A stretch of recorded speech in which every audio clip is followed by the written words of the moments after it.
saya beri judul khotbah, berakhir dengan bahagia. Kita teruskan studi Daniel 4 ayat 34 sampai 37, ini adalah bagian terakhir dari kesaksian Nebukadnezar.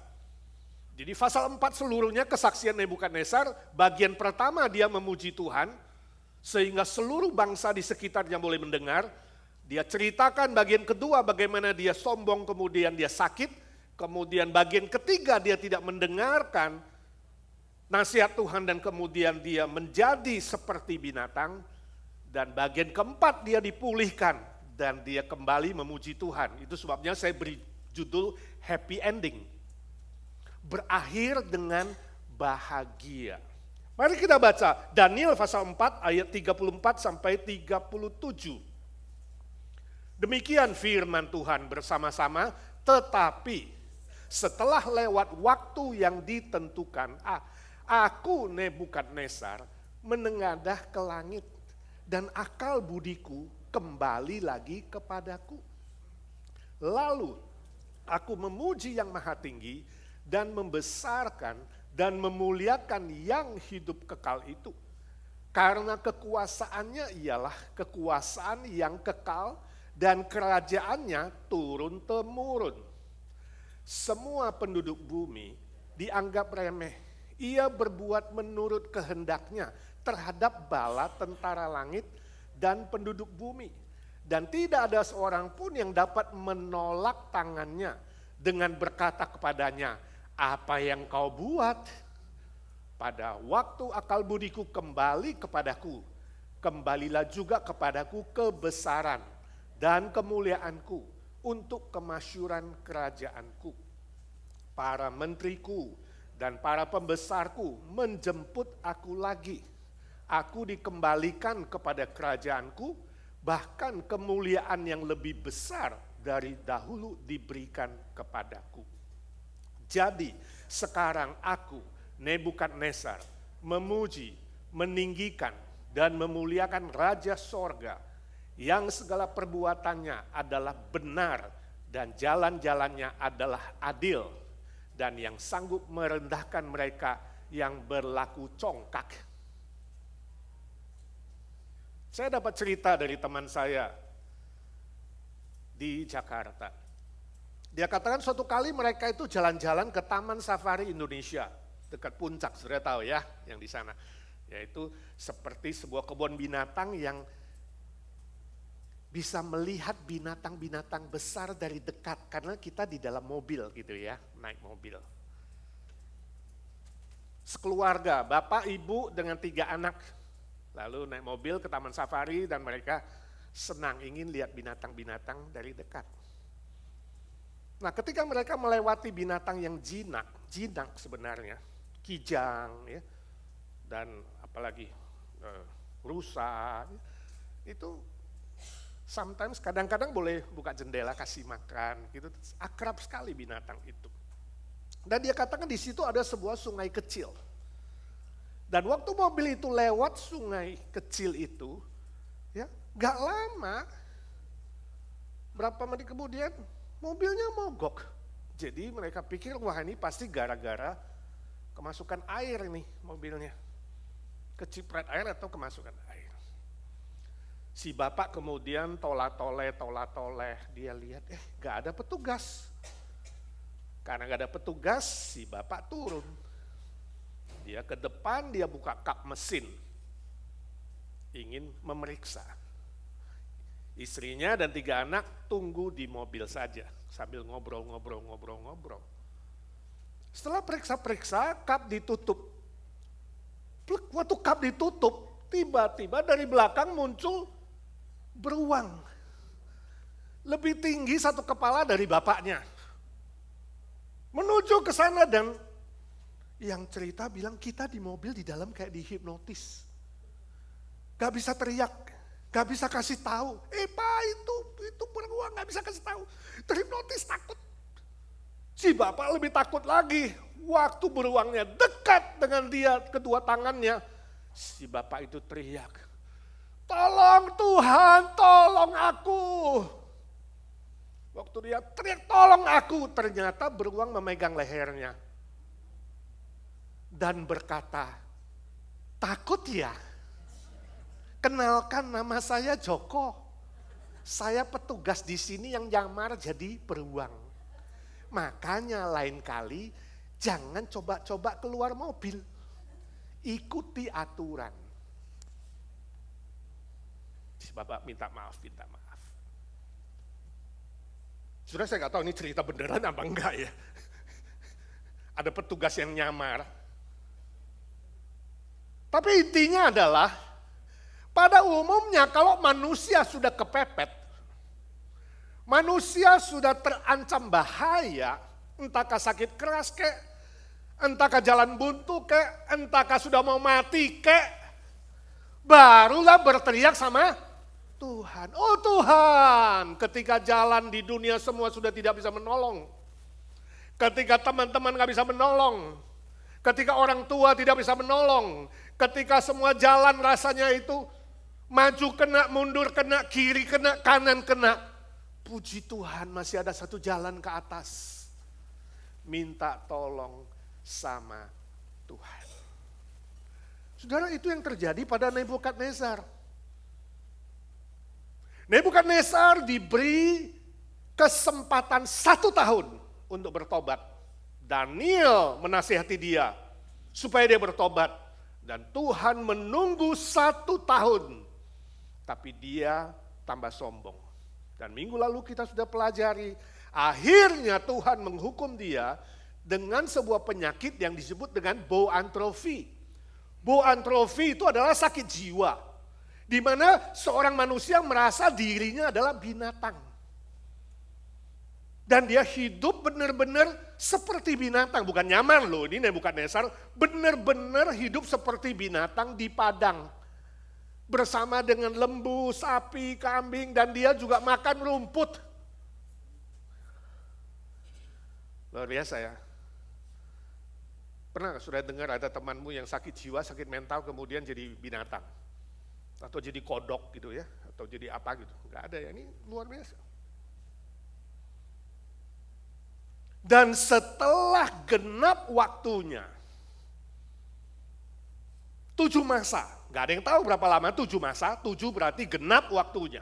7 masa bisa 7 tahun, 7 hari, 7 bulan, 5 bulan, 3 minggu, enggak ada yang tahu. Genap waktunya,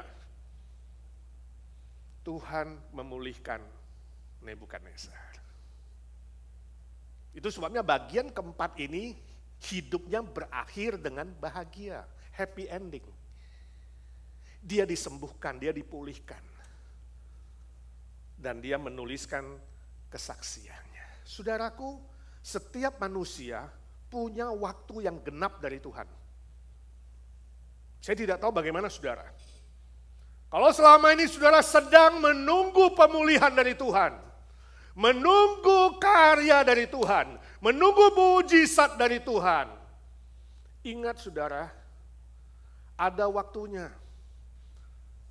Kalau kamu berkata, kok lama sih? Saya tidak tahu. Tapi Tuhan mengatakan setelah genap waktunya. Segala sesuatu di bumi ini ada waktunya. Nah, di dalam penantian itu kemudian Nebukadnezar dipulihkan dan hidupnya happy ending. Saya yakin kita semua pengen happy ending, betul? Bukan saja happy ending, kalau bisa tiap hari happy, bukan cuma endingnya doang. Jadi kalau beli ikan bukan ekornya doang yang enak saudara. Mulai dari kepala, badan, mungkin kepala udah lewat saudara lahir, ya kemudian bergerak, sekarang udah badannya ikan nih, tinggal ekornya nih. Gak tahu berapa lama. Semua mengharapkan happy ending.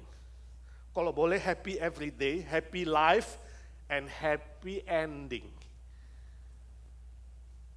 Nah, dari kesaksian Nebukadnezar inilah kita ingin belajar rahasianya apa. Kalau saudara ingin hidupmu berakhir dengan bahagia, happy ending, rahasianya apa? Ada 2 pelajaran dari kesaksian ini. Yang pertama adalah Nebukadnezar berdoa kepada Tuhan. Ayat 34, ada istilah menengadah ke langit. Jadi bayangkan, saya lagi bayangkan untuk siapkan naskah ini. Nebukadnezar seperti binatang. Seperti sapi makan rumput. Tapi dia menengadah ke langit, dia bilang. Dalam kemanusiaannya yang menjadi kebinatangannya, itu mix ya. Dia menengadah ke langit.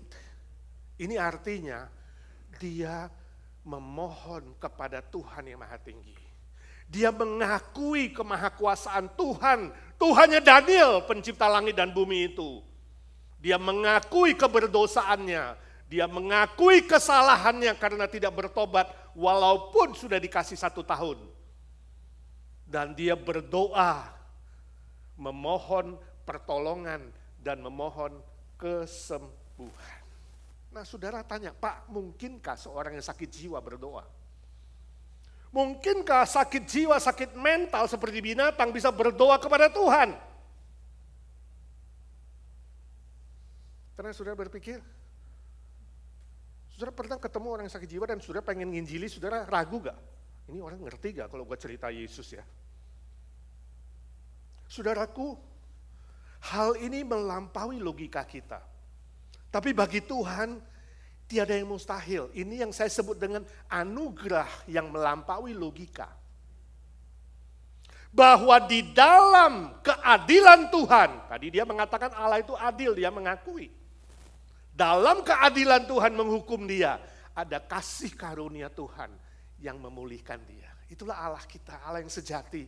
Di balik keadilan Tuhan, di balik hukuman Tuhan, ada anugerah, ada kesembuhan, ada pemulihan, ada hidup yang kekal. Itu yang diterima oleh Nebukadnezar.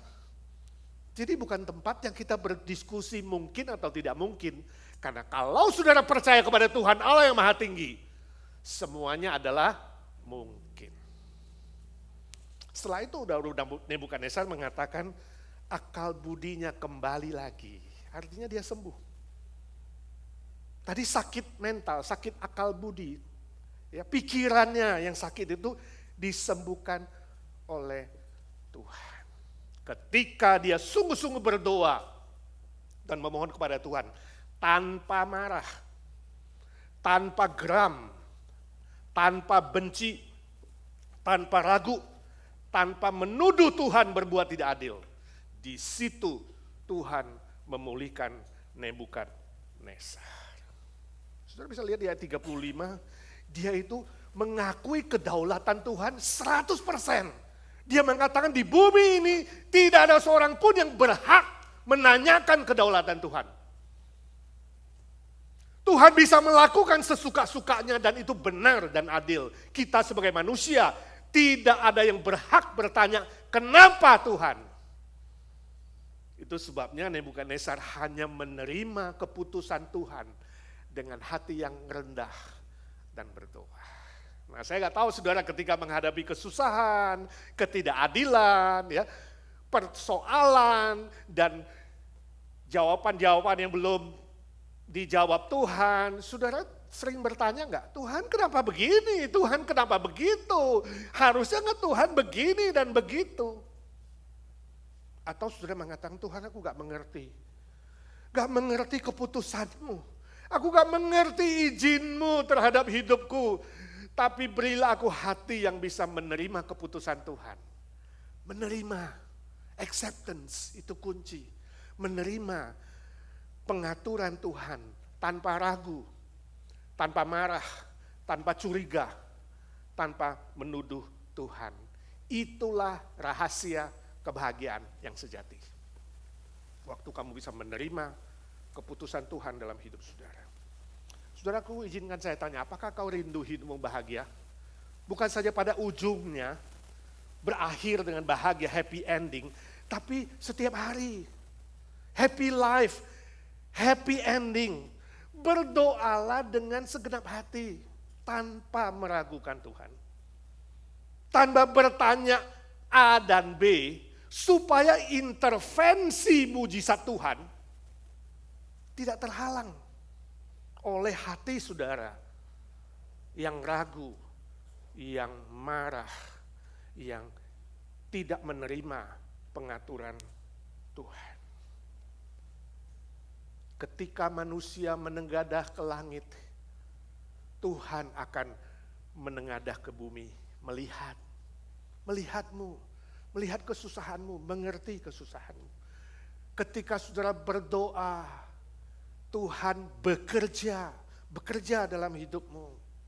Ketika saudara berseru kepada Tuhan, Tuhan berseru dengan firman-Nya, dan firman-Nya menyembuhkan dan memulihkan. Ketika saudara angkat tangan kepada Tuhan, Tuhan turun tangan menolongmu. Sebab Tuhan bilang, tangannya cukup panjang untuk menjangkaumu dan menolongmu. Saudara percaya? Saya baca sebuah kesaksian dari seorang dokter misionari yang melayani di Afrika Tengah. Dia bilang suatu hari ada seorang ibu yang hamil, yang belum waktunya harus melahirkan, tapi harus ditolong karena kayaknya pecah ketuban, harus ditolong. Lalu waktu dia tolong itu, mamanya meninggal. Si ibu meninggal, si bayi hidup, tapi prematur. Nah dia bilang, di situ gak ada inkubator. Sebab memang gak ada listrik. Ada inkubator pun percuma, gak ada listrik. Tapi bagaimana supaya bayi ini bisa hidup? Dia bilang sama asistennya, perawatnya, kita butuh temperatur yang panas, walaupun di Central Afrika itu ekuator kayak Indonesia ya, daerah tropis.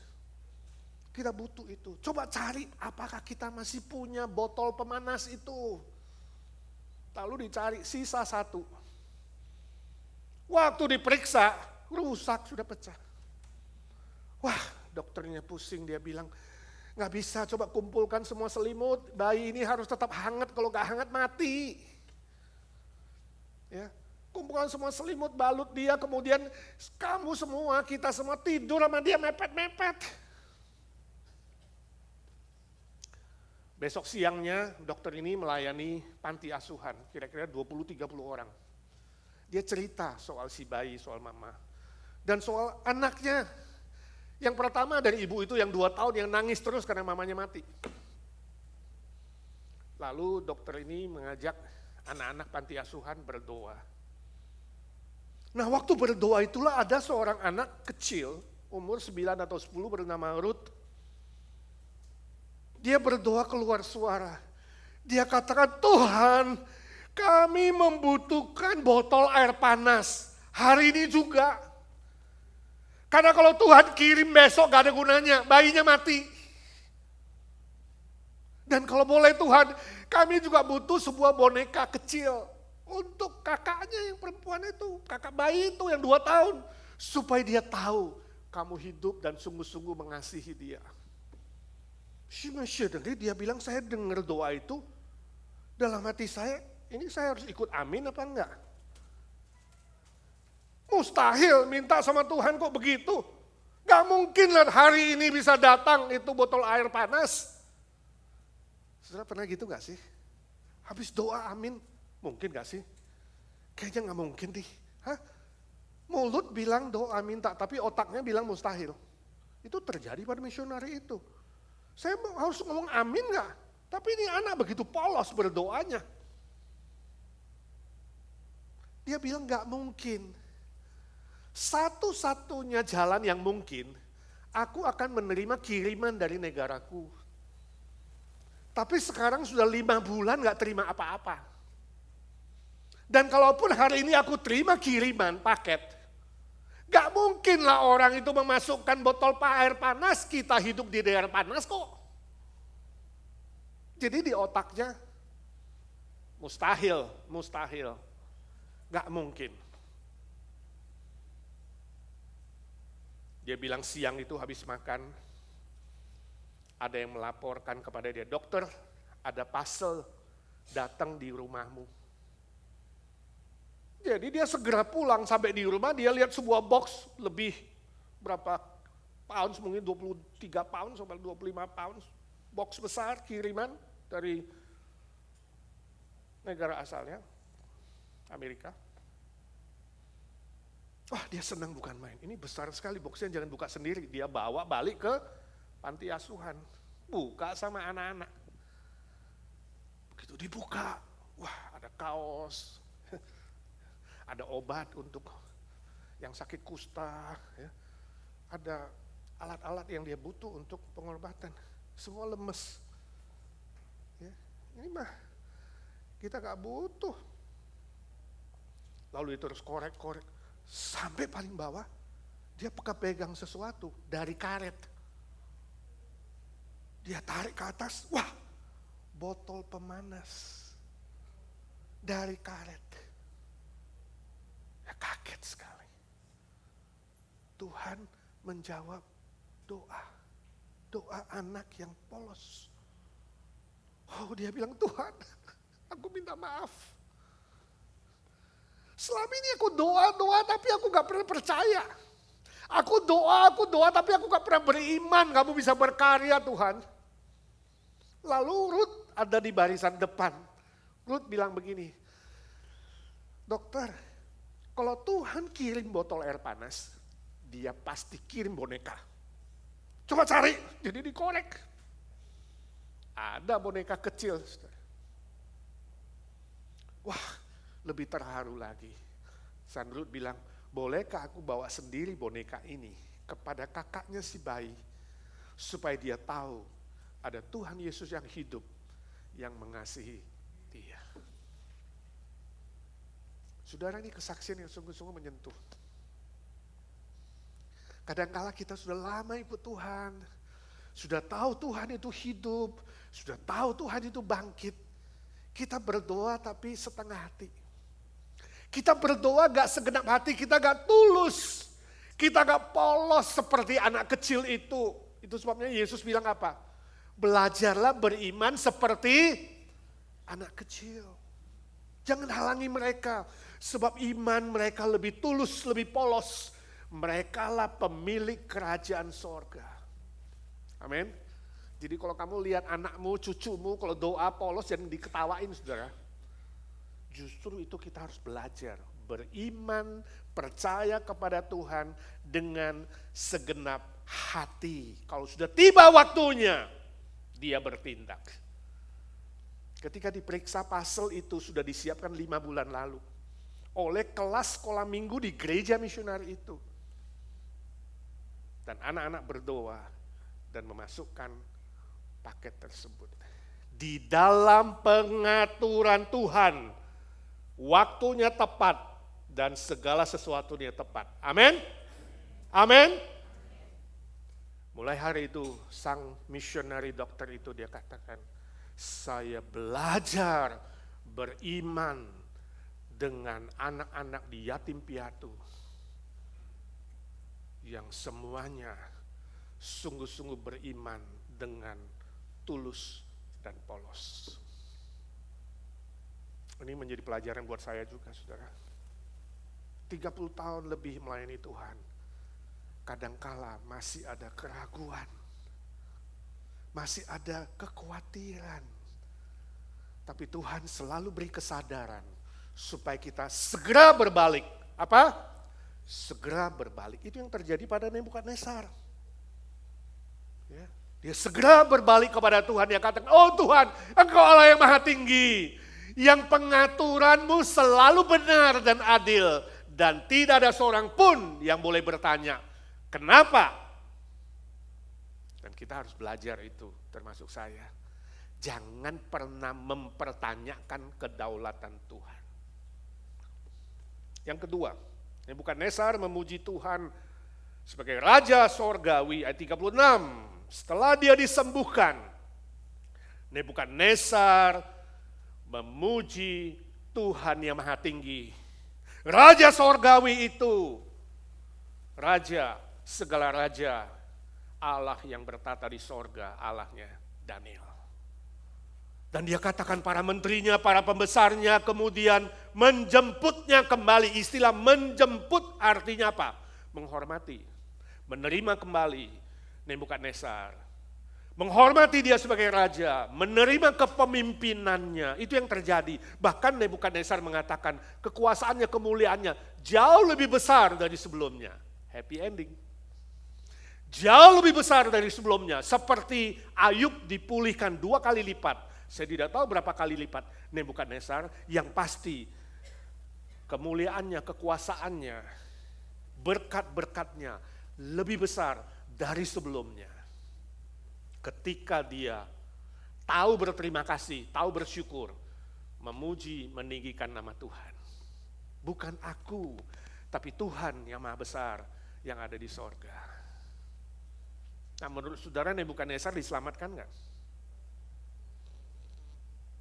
Alkitab tidak bicara secara eksplisit, tapi saya yakin secara pribadi, karena Nebukadnezar merendahkan hatinya, meninggikan nama Tuhan, dan hidupnya diperkenankan oleh Tuhan dan diubah menjadi ciptaan baru, yang berani bersaksi untuk Tuhan, untuk seluruh kerajaan yang dikuasainya pada zaman itu. Dia tidak malu-malu mengakui Allahnya Daniel adalah Tuhan Allah dia. Saya yakin Nebukadnezar diselamatkan Tuhan, memperoleh hidup yang kekal. Hidupnya bukan saja happy ending, tapi hidupnya diberkati. Happy life setelah dipulihkan. Berapa tahun saya tidak tahu, tapi sejarah memberitahukan bahwa Nebukadnezar itu menjadi raja selama 43 tahun. Kalau sakit yang ditafsirkan tahun ke-30 atau antara 30 sampai 35 berarti lebih 10 tahun lagi. Dia menjadi raja yang hebat, raja yang berkuasa, raja yang terkenal, raja yang meninggikan dan memuliakan nama Tuhan. Happy life, happy ending. Nah saudaraku, seringkali pemeliharaan Tuhan itu melampaui pikiran kita. Melampaui perasaan kita, melampaui pengalaman kita dan hikmat kita. Kita gak bisa menebak. Tapi yang pasti setelah hujan lebat dan badai itu berlalu, ya Tuhan kasih apa? Pelangi yang indah. Angin topan itu berlalu, Tuhan datangkan angin sepoi-sepoi dan angin yang menyejukkan. Itu janji Tuhan. Pemeliharaan Tuhan setia selama-lamanya. Sebab itu saudaraku bertahan terus. Bertahan terus walaupun kau menghadapi hal-hal yang kamu tidak mengerti. Yang melampaui perasaanmu, yang melampaui pikiranmu. Bertahan setia kepada Tuhan. Setia dalam ibadah, setia dalam pelayanan. Setia dalam doa, setia dalam berterima kasih dan bersyukur kepada Tuhan. Tanpa henti mengakui kedaulatannya 100%. Memuji Tuhan waktu kamu dalam sakit, bisa nggak?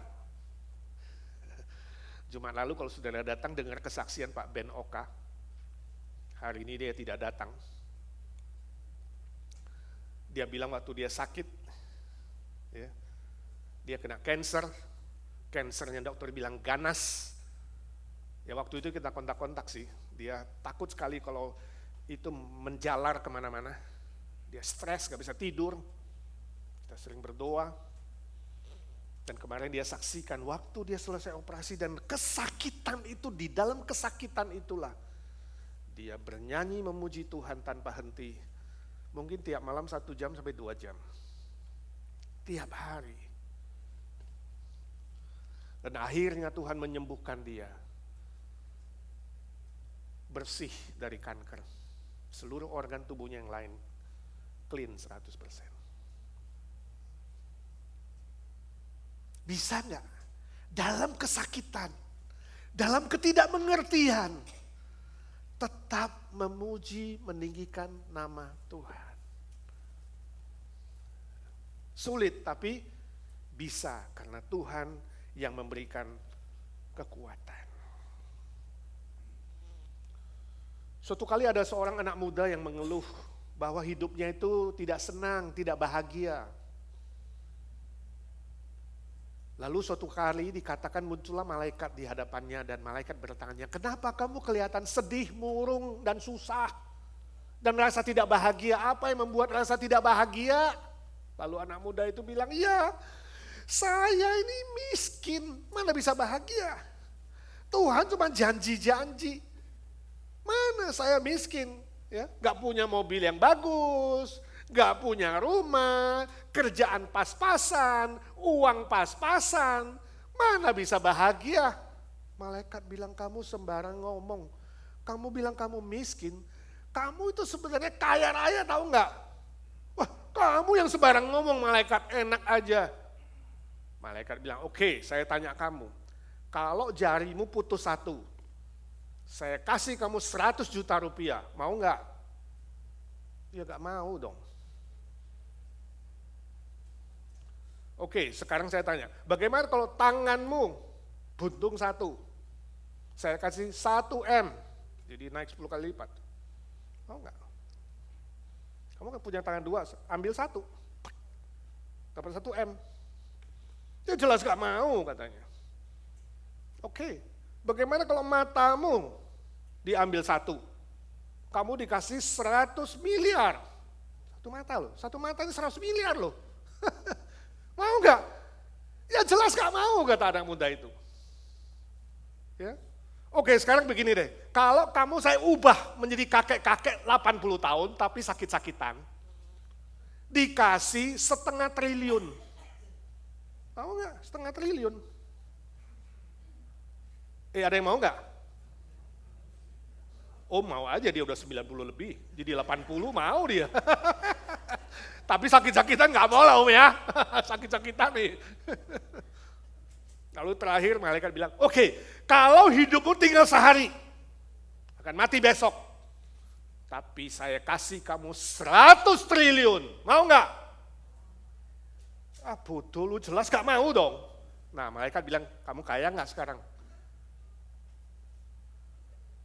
Kamu sadar gak ketika kamu masih bernafas, masih memiliki 2 tangan, memiliki 2 mata, bisa berjalan, bisa bekerja, kamu itu kaya raya.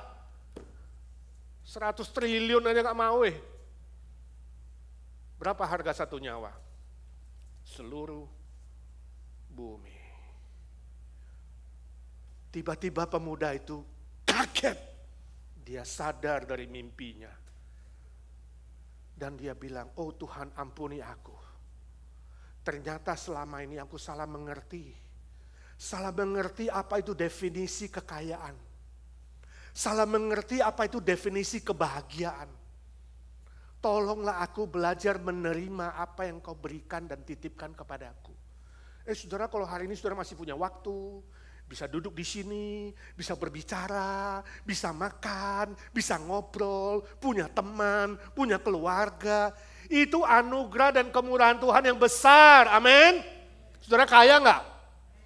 Bilang sama diri sendiri, aku orang yang paling kaya di dunia. Definisi harus jelas.